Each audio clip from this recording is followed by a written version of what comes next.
全国童子军大露营活动，目前当伫咧走马路农场盛大举办当中，为推广无线电技术。中华民国无线电促进会南部分会特别设置了多元化工作坊，培训参与者运用无线电甲国际联系，并向全球的无线电爱好者介绍童子军大露营甲台南建成400档的活动。Bravo Victor 6 Yankee Alpha, your signal to here is 5959. Thank you for your report. You are 59 also. Your signal is very beautiful. 大家都知道，无线电是科普教育，它是科学普及教育。因此，我们在这一块里面，我们也希望扮演所谓的传承的角色，把我们所知道的不是自己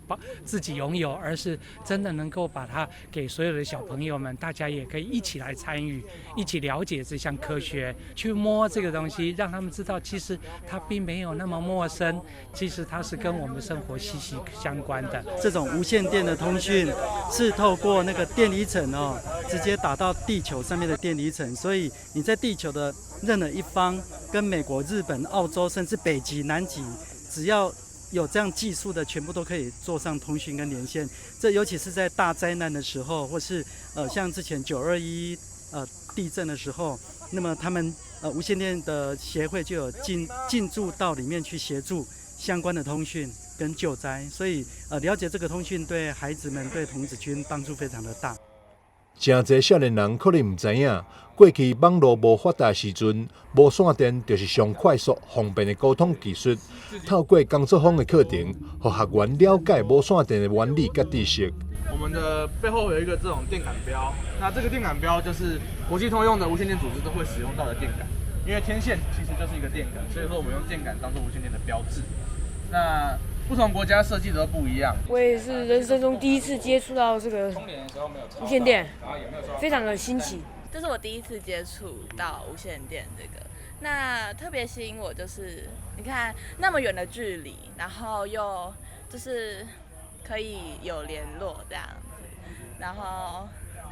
就是虽然好像没有手机那么方便啦，但就是蛮有趣的一次体验这样。